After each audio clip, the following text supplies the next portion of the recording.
Educated ಏನ್ಲಿ ನೀವೆಲ್ಲ. ಅಲ್ಲಿ ಒಂದು ಹುಡುಗಿ ಬರ್ಬರವಾಗಿ ರೇಪ್ ಆಗಿ ಸತ್ತಾಳ. ಒಬ್ಬ ವ್ಯಕ್ತಿಯಿಂದ 12 ವರ್ಷ ಆದ ಮೇಲೆ ಪಿನ್ ಟು ಪಿನ್ ಕ್ಲಿಯರ್ ಆಗಿ ಏನಾಗೈತಿ ಅನ್ನೋದು ವಿಡಿಯೋ ಮುಖಾಂತರ ಲಕ್ಷಾಂತರ ಜನಗಳಿಗೆ ತಿಳಿಸಾನ. ಅದಕ್ಕೆ ಕಾರಣವಾದವ್ರ ಬಗ್ಗೆ ಮಾತಾಡೋದು ಬಿಟ್ಟೆ, ಅವ್ರಿಗೆ ಪ್ರಶ್ನೆ ಮಾಡೋದು ಬಿಟ್ಟೆ, ಮಸೀದಿಗಳ ಬಗ್ಗೆ ವಿಡಿಯೋ ಮಾಡು, ಲವ್ ಜಿಹಾದ್ ಬಗ್ಗೆ ಮಾತಾಡು. ಯಾಕ? ಓ ಅವ ಮುಸ್ಲಿಂ ಅಂತಂದ. ಏನ್ ಪ್ರಾಬ್ಲಮ್ ಏನ್ ನಿಮ್ಗ? ಅವ ಮುಸ್ಲಿಂ ಆದ್ರ ಧರ್ಮಸ್ಥಳದ ಮಂದಿರ ಬಗ್ಗೆ ಮಾತಾಡ್ಬೇಡ.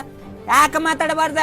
ಹೌದು, ನಾವೊಬ್ಬ ಹಿಂದೂ ಧರ್ಮದ ಪ್ರಜೆಯಾಗಿ ಹೇಳತ್ತೀನಿ, ಧರ್ಮಸ್ಥಳದ ಶ್ರೀ ಕ್ಷೇತ್ರ ಮಂಜುನಾಥ ಸ್ವಾಮಿ ದೇವಸ್ಥಾನ ಜೈನ ಧರ್ಮಕ್ಕೆ ಸೇರಿದ್ದು.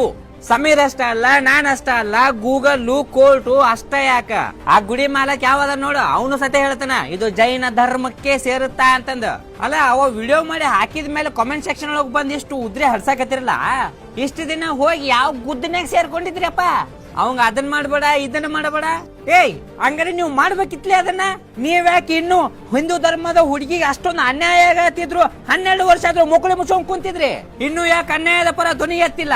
ಸರ್ಕಲ್ ಒಂದು ಕ್ಯಾಂಡಲ್ ಹಚ್ಚಿ ಸ್ಟೇಟಸ್ ಹಾಕಿ ಮಲ್ಕೊಂಡ್ಬಿಡುದ ಇಷ್ಟ ಅಲ್ಲ. ಇದನ್ನ ಬಿಟ್ರೆ ಮತ್ತೇನ್ ಹರ್ಯಾಕತ್ತೀವಿ ನಾವು ಶೇಂಗಾ. ನಾಳೆ ನಿಮ್ಮನೆ ಹೆಣ್ಮಕ್ಳಿಗೂ ಹಿಂಗ ಆದಾಗ ಮನುಷ್ಯತ್ವ ಮರ್ತು ಹಿಂಗ ಮಾತಾಡ್ತೀರಿ?